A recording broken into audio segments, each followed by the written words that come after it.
Wow. When I started in product management 12 years ago, I must admit, I was a little bit lost around how can I be a successful product manager. There was no course I could take. It wasn't a very defined function at the time, and there wasn't a community where I could turn to and ask questions. So I'm so excited to be here today to even talk about how to hire and grow product managers and then how to create a diverse environment for the workplace. I look for 3 simple things in product managers when I hire and grow them. Aside from the normal PM 101 skills like technical skills or design sprint skills, I look for 3 things. 1, I look for this innate curiosity, the desire to really go deep in problem solving. You know what I mean? Like to really ask the right questions and go so deep until you find the right solution to address the needs or solve the problem that you're looking to solve. When I first began in a product management role, I remember a marketing manager coming to me and said, "Hey Yardley, we really need to make the photos on the site bigger because we're not getting enough sales. So let's make the photo size bigger and we're going to be able to drive sales." And I was like, he seems like he knows what he's talking about. So yeah, let's do it. So I got the design team, the engineering team, and just as he talked about, make the photos a lot bigger. And guess what? Nothing happened. Our conversion didn't change at all. And it might not be a surprise to you, but that was an early learning for me. As a product manager, we need to be problem solvers that really understand the root cause of the issue and really go deep in understanding all of, in this case, drop points, funnel, where can I improve, what is the real issue, and just take feedback as feedback. And so sometimes people say curiosity killed the cat. I say curiosity makes an awesome product manager. So the second thing I look for is customer empathy. I remember when I first started at Trulia as a product manager, I really didn't understand what it meant to be a real estate agent. I've never worked in that job, but yet we had revenue on this 250 by 300 ad on our website that sold impressions and agents were buying it. And I was just so curious as to how I could improve the agent's workflow or needs. And of course, there were already ideas at the company, but I made a pact with the sales team. I actually got on the phone calls with them when they were pitching the product to agents. I promised them that I would also bring in some deals. And I also shadowed real estate agents in their workplace. And even just spending a few days with real estate agents and with the sales team, I recognized that agents weren't interested in buying impressions and ads because they wanted to see their faces on our website. They wanted qualified leads. They didn't know where the leads were coming from at all. They didn't know they were coming from Trulia. All they wanted, because they were so busy day in, day out, was qualified leads, serious buyers, so that they could sell the homes and make a living. So with that learning, I created a product called Trulia Insights. So simple in nature, just gathering implicit and explicit data around consumers on our platform, and then asking them some simple questions that real estate agents always ask when they meet a buyer. How soon are you looking to move? Are you pre-approved for a loan? Are you working with another agent? Dead simple, 3 questions. And with that, I launched the 3 questions and a product called Trulia Insights. As a result, 70% of consumers that saw the questions answered at least one. 72% of these consumers were actually looking to move within the next 6 months. And 97% of real estate agents actually thought that we had highly qualified leads, serious buyers. With this product, we were able to create a value proposition that truly has transaction-ready audience, serious buyers, and that's why you should advertise with us. We further took this value proposition into creating ourselves and differentiate ourselves in a competitive landscape and use this pitch when we went IPO in 2012. So again, going back to understanding and living the life of the customer or end user and the problems you're trying to solve for. The third quality I look for is EQ, but I call it relationship management. Product managers are leading by influence without direct reports. You're rallying the team, rallying the troops to actually want to do the things that you have embarked the team to do, to strive towards this common goal that sometimes seem impossible, and to work relentlessly at it. I really think that building trust and good relationships with others cross-functionally is the core of being a successful product manager. You want to build that trust and good relationships so that the engineer will go an extra mile for you and really squash that bug in the next sprint. Or that marketer that wants to be like a side view to create that perfect go-to-market plan to make sure that the product is successful. It really is firepower that I think product managers should have, and you as leaders for product managers can help them cultivate. So once you do such a hard job at hiring and wanting to grow PMs, of course, we all know that we want to create a diverse work environment because you're not your own product.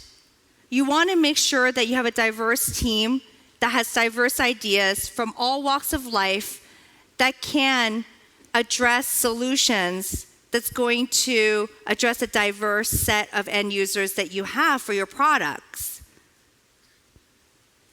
In a recent Women in Product advocacy study, where we surveyed over 1,000 women product managers, 63% does not recommend their company or feel neutral.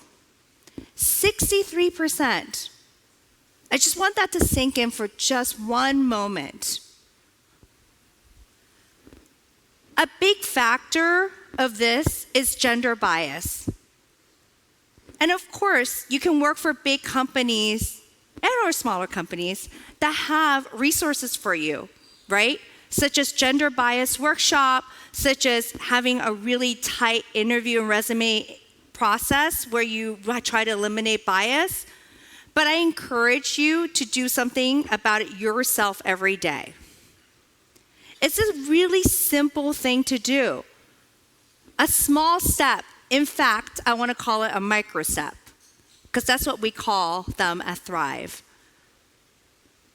How many of you have witnessed a woman being interrupted in a meeting?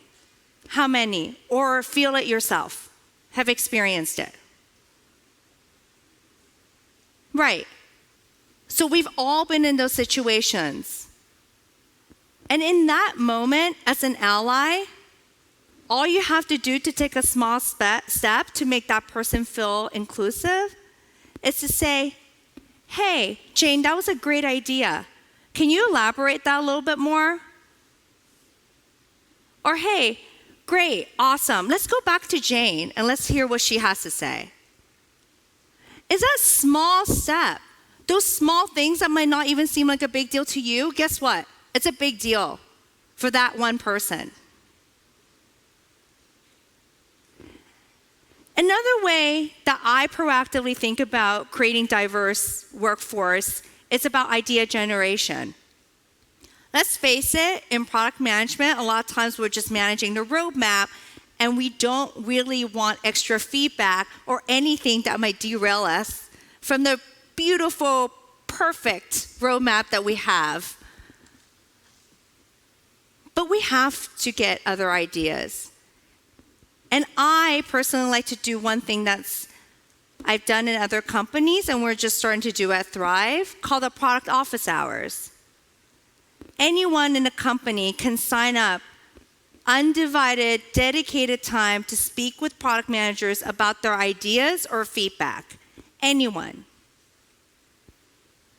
In these small, intimate settings where it could be 3 to 5 people, maybe at most, I have found that even for people who are generally shy in speaking up, they don't want to speak up in a group environment or respond to a mass email, in these more intimate settings, that one person who normally wouldn't speak up will, and give you amazing ideas for your product. So you have to be proactive about it. You have to be thinking about, how can I create an inclusive culture by doing really simple things. There's a quote from Steve Jobs that I just love. He said, "It does not make sense for us to hire smart people and tell them what to do. We hire smart people so they can tell us what to do." I truly believe that. And it's with that philosophy, I actually think about managing product managers as though they're entrepreneurs and I'm the investor. I invest in them and let them flourish in their own business, their products. I help them identify gaps, blind spots.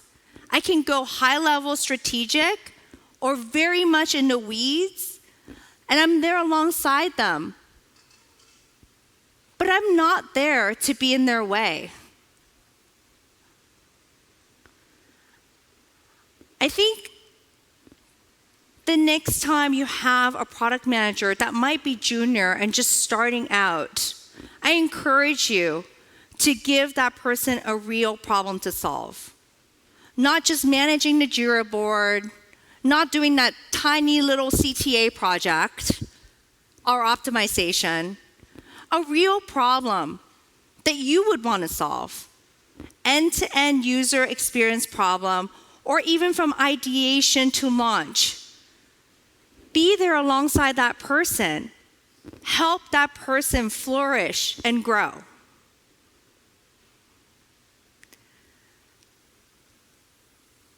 Lastly, I want to challenge you to 3 things. I know you can do it. 3 things. 1, when you're hiring for product managers, please go above the resume and the standard PM 101 and technical questions. Look deeper and look for those soft skills that I spoke of around problem solving, customer empathy, relationship management, and help grow them that way.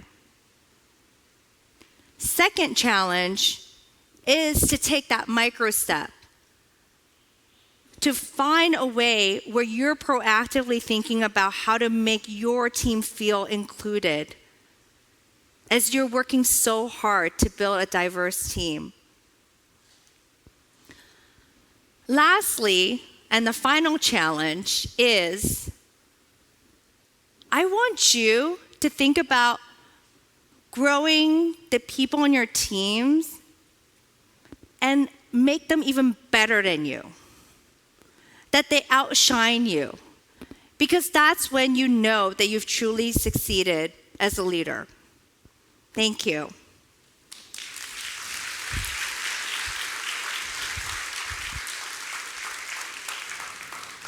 Okay, I'm now opening up for questions and answers, Q&A, and there are 2 microphones, so does anyone have any questions?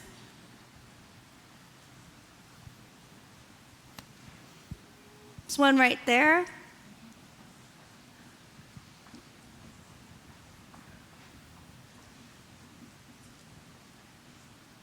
Thank you for your presentation. Yeah, of course. You didn't mention about the creativity of product managers. So shouldn't we look at the creativity skills of the Creative skills, you Yeah, said. Do I creativity, look yeah. for that? Yeah.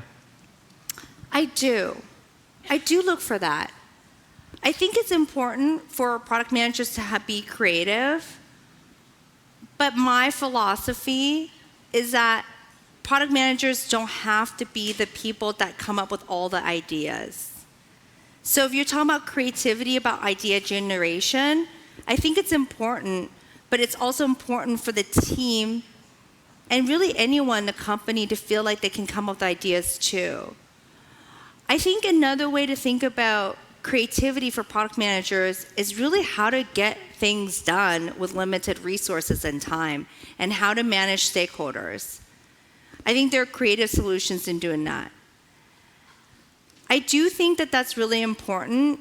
However, I think that the skill sets I mentioned are harder to find and more important for product managers to be successful in the long run. Any other question? Back there?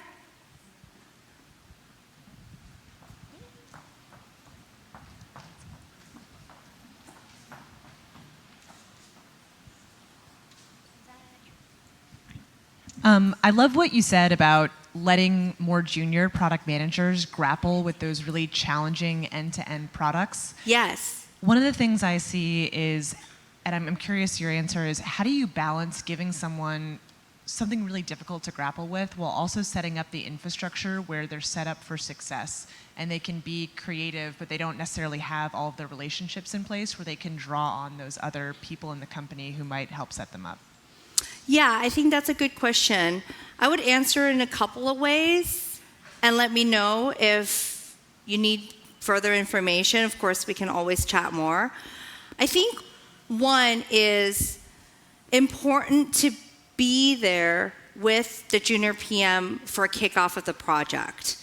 Not just planning, but the kickoff, the cross-functional one, and really prep that person for a leadership role in that meeting. To be seen as like the starting of that person being able to lead this project. I think it's really important. Then that way it really sets the expectations for the rest of the team that this is the person that they'll be able to go to. But of course you're there to support them always. I think second thing is making sure that you are checking in frequently, to be honest, right? You need to be able to be hand in hand with this PM without doing his or her job and having these intimate one-on-ones to make sure that he or she is set up for success. And look, if there's certain skill set that that person doesn't have and you really need to step in and help or have another PM jump in and help, fair, because you don't want that person to not be successful. But you need to be aware of what that person's able to do and the potential, and then where you could come in and help. But I generally like to help behind the scenes. I think that there is a real perception that needs to be formed right out of gate that this person is the leader and that this person is going to be leading the project. And so if you were to get into these meetings and or answering all the emails on behalf of this person, that perception is quite often harder to change later. Does that make sense?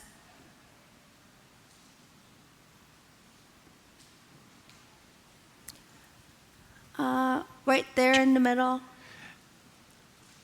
Yeah, thank you so much for sharing your perspective on product management. A question about not just the solution or the features or functions, but also the commercial success of an offering. I'm in an organization that coaches us to be offering managers more than product managers. So I'm curious if you have any thoughts or perspectives on coaching and training for the commercial success, the routes to market, the messaging, the commercial, the packaging, et cetera, et cetera.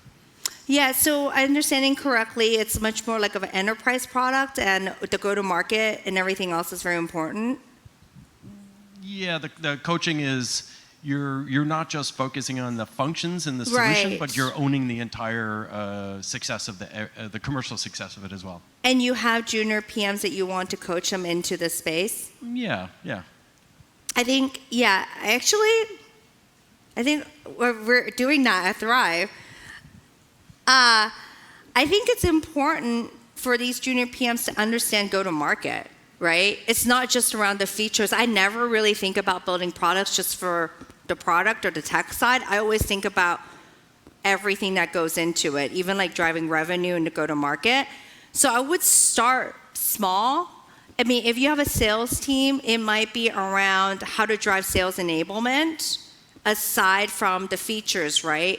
Because the sales team needs to be successful, and a lot of times they need like internal, external FAQs, they need pitch decks, they need to be able to do objection handling, do like one-to-one sales. And so I think a lot of times in that kind of environment, the junior PMs can actually do a lot if it's around internal sales enablement and even internal marketing and communications. These are the things that I would strongly encourage you to see what are the pieces of responsibilities that can be carved out. Like for instance, someone on my team who's right here, moving into product management. I mean, the first thing I had her help me with was around like internal FAQs. She also was doing landing pages with the engineering team and the design team. And she has no technical background and no product management skills whatsoever before learning it on the job. So I think it's these small things that where you can see like, okay, this person can learn this and then build it up to like something bigger.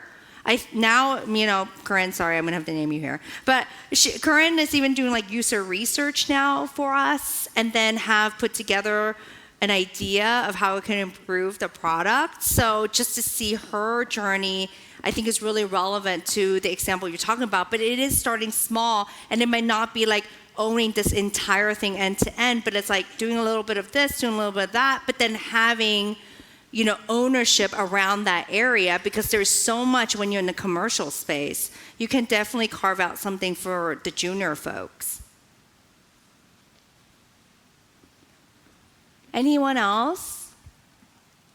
Hi, I am a junior PM, and I was wondering if you have any tips on the questions I can ask a prospective manager to see whether or not they would empower me to have ownership and all the other qualities that you listed. Yeah, I think that's a good question.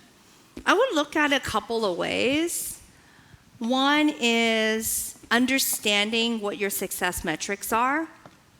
So if the manager is able to say, well, I'm going to expect you to really launch this entire set of features and it's going to have XYZ impact on our product, I think that's a clear answer. But if it's more like, well, I don't know, let's check in like 2 weeks once you organize this Jira board or something like that, I think that's a pretty lame answer. So you need to like understand what is the manager expecting of you as a success, and then that should be indicative about like the breadth of responsibilities you can own.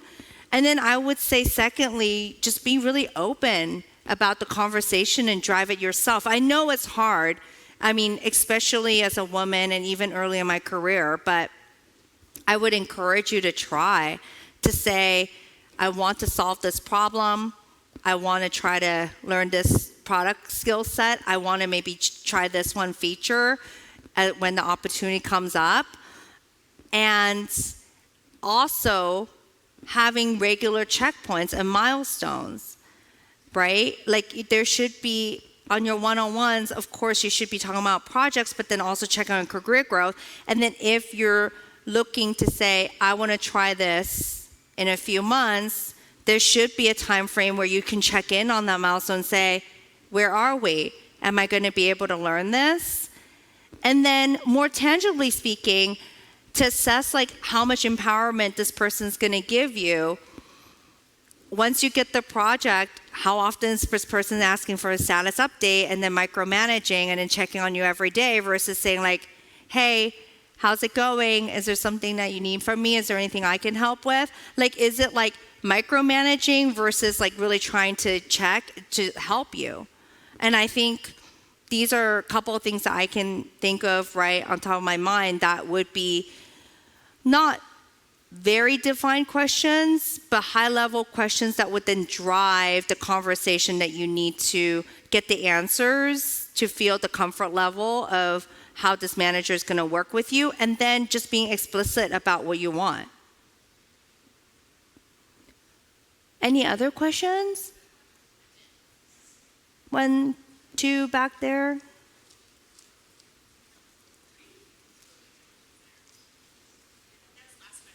Okay. All right, no worries. Okay, well, thank you so much. I'll be around, and you can email me at yardley.poll@thriveglobal.com. So thank you. Thank you, Yardley.